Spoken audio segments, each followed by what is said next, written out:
नमस्कार बच्चों, हम पढ़ रहे हैं फैब्रिक फिनिशेस। फैब्रिक फिनिशेस को हम इंट्रोडक्टरी हम पढ़ चुके हैं, प्रिपरेटरी हम पढ़ चुके हैं और हम 30 और रूटीन फिनिशेस भी हम पढ़ चुके हैं।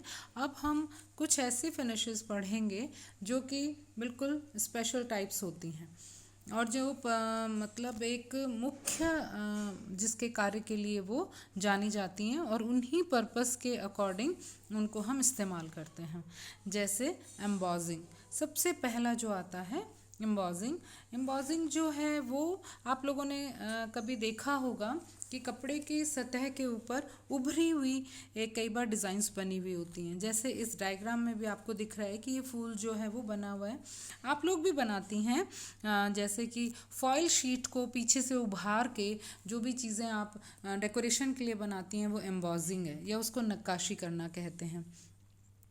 ये हर कपड़े में नहीं होती है, उपभोक्ता की डिमांड के अकॉर्डिंग ही होती है ये, और इसको नक्काशी करना भी कहते हैं। इस परिसज्जा में जो वस्त्र बन जाता है पूरा, उसकी सतह पर विभिन्न प्रकार के नमूने जो होते हैं वो उभारे जाते हैं और ये जो सज्जा होती है वो सूती, लिनन, रेशमी, रेयॉन आदि वस्त्रों पर की जाती है। और जो थर्मोप्लास्टिक तंतु से निर्मित जो वस्त्र होते हैं उन पर जो प्रक्रिया की जाती है, नक्काशी बनाई जाती है, वो जो नक्काशी होती है वो बिल्कुल परमानेंट होती है, वो ऐसे हटती नहीं है। हालांकि जो कपड़े पे बनाई जाती है, एम्बॉजिंग जो बनाई जाती है कपड़े के ऊपर, वो भी नहीं हटती है, वो भी एक परमानेंट परिसज्जा है। इस परिसज्जा से वस्त्र में क्वालिटी का फ़र्क आ जाता है, वैरायटी का फ़र्क आ जाता है। दूसरा, उसके अंदर मशीन के द्वारा ही उसी कपड़े में, उसी रंग की, उसी स्टाइल में चित्रकारी या नक्काशी कर दी जाती है जिससे कि कपड़ा ज़्यादा खूबसूरत लगता है और कोई भी विशेष उसके ऊपर नमूना बना दिया जाता है। अब ये किया के अंतर केवल इतना होता है कि मशीन पर लगे बेलनों में एक डिज़ाइन अंकित होती है, इनग्रेव्ड होती है। बिना डिज़ाइन के कपड़ों को रासायनिक विधियों से तैयार रेजिन के घोल में भिगो लिया जाता है। मशीन के संचालित होने पर वस्त्र दोनों बेलनों के मध्य से गुजरता है तो डिज़ाइन कपड़े पे बनता चला जाता है। साथ ही साथ अन्य मशीन के भाप द्वारा गर्म बेलनों के संपर्क में आता है जिसके साथ ही शुष्क होकर स्थायी नक्काशी बन जाती है।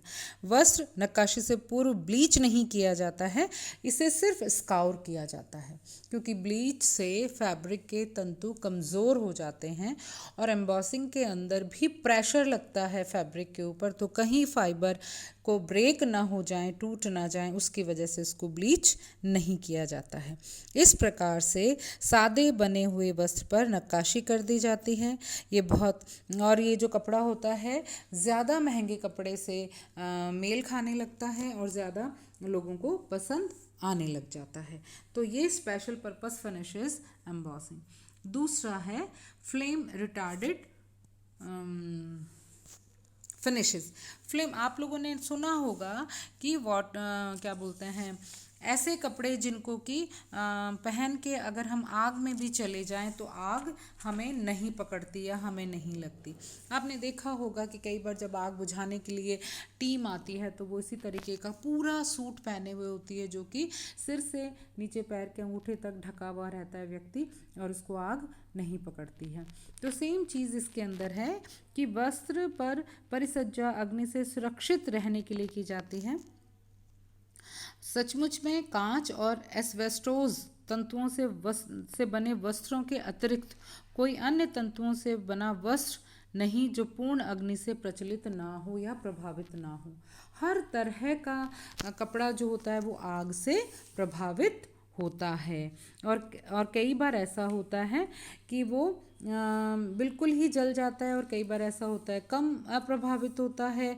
तो इस तरीके से हम देख सकते हैं कि आग से जो कपड़ा होता है वो प्रभावित होता ही होता है, आग से प्रभावित हुए बिना नहीं रह सकता।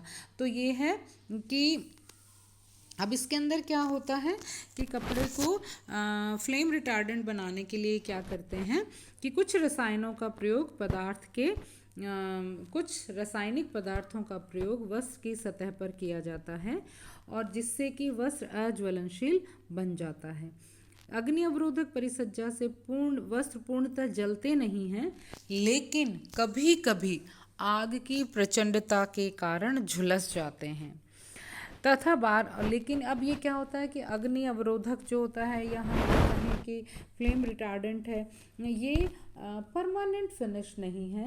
अगर इस तरह के वस्त्र को बार बार धोया जाए तो ये उतर भी सकती है। ये सारी जो ऊपर शीट चढ़ाई जाती है अज्वलनशीलता वाली, ये शीट उतर भी सकती है, तो हमें नुकसान भी हो सकता है। तो इसको हम ये कह सकते हैं कि अग्निरोधक फ्लेम जो होता है वो इसके अलावा इसका ये भी है कि इसको कैसे रासायनिक पदार्थों का मिश्रण इसको कैसे करते हैं कि जैसे 14 औंस बोरेक्स और 6 औंस बोरिक अम्ल को 500 ग्राम पानी के मिश्रण में बना दिया जाता है। कहने का मतलब है कि बोरेक्स और बोरिक अम्ल को गर्म पानी के अंदर उसका घोल बना दिया जाता है और वस्त्र को उस पर डुबो दिया जाता है।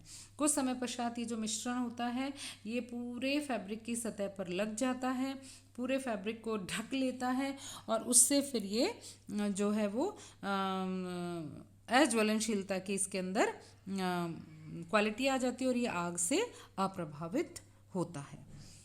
नेक्स्ट है वाटर रिपेलेंट परिसज्जा, या जिसको हम कहें पानी फिसलने की परिसज्जा।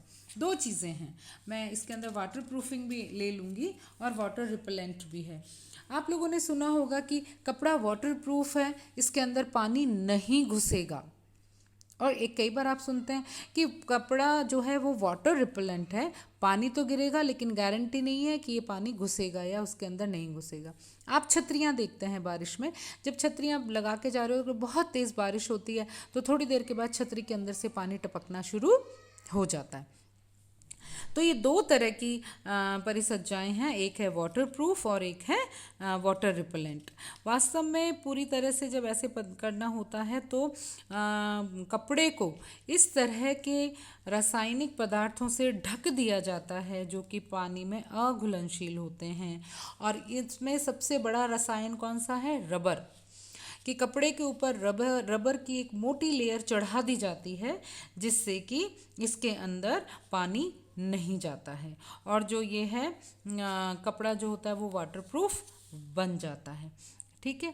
और दूसरी चीज़ ये है कि वाटर रिपेलेंट के अंदर क्या होता है, वैक्स की एक या धात्विक साबुन की वो लगा दी जाती है लेयर, जिससे कि इस कपड़े के ऊपर जो पानी है वो फिसलता है, कपड़ा उसको सोख नहीं पाता है, हमें एक टाइम तक के लिए वो गीला होने से बचा सकता है। लेकिन उसी जगह पर अगर लंबे टाइम तक पानी गिरता रहे तो वाटर रिपेलेंट ख़त्म हो जाता है और कपड़ा वाटर को एब्जॉर्ब करके वाटर को टपकाना शुरू कर देता है। तो ये दोनों ही जो चीज़ें हैं, वाटर रिपेलेंट और वाटर प्रूफ, प्रूफ का मतलब आने नहीं देना, रिपेलेंट का मतलब है फिसल जाना। तो ये दोनों की दोनों फिनिशेस इस तरह की हैं। फिर है anti static finish. Anti static finish जो होती है वो वस्त्रों पर विकसित होने वाले स्टैटिक चार्ज से होती है। कई बार आपने देखा होगा कि आप जब घर में उसको पहन रहे होते हो कपड़े को और अंधेरे में, और आप अगर उस पर हाथ फेरो अचानक से तो उसमें बारीक बारीक सी चिंगारियाँ सी निकलती हैं।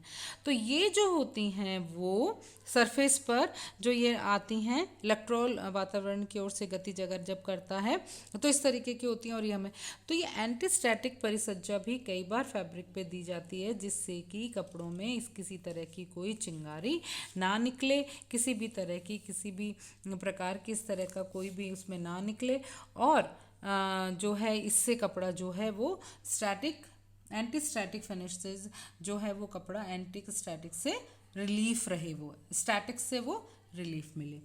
फिर है मॉथ और मिल्ड्यू प्रूफिंग। ये दो चीज़ें होती हैं, एक तो है कीड़ा और एक है फफूंद। इनसे बचाने के लिए वैसे तो परिसज्जा जो होती है वो दोनों तरीके से कपड़े पे कर दी जाती है कि ना तो इस पे किसी तरीके का कोई कीड़ा लगे और ना ही किसी तरीके का कोई फफूंद लगे।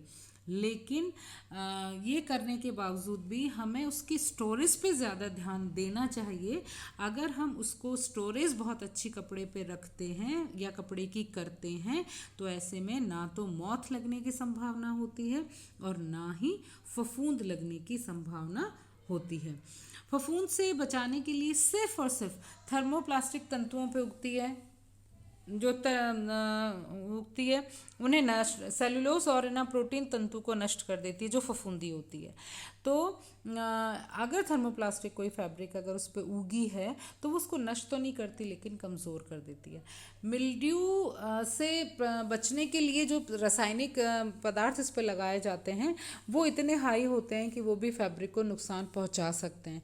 ऐसे में मिल्ड्यू मतलब फफूंद और कीड़ों से बचने के लिए सबसे ज़्यादा कारगर जो प्रक्रिया है वो है कि कपड़ों का स्टोरेज ऐसी जगह पे होना चाहिए जो बिल्कुल ड्राई, बिल्कुल सूखा हो।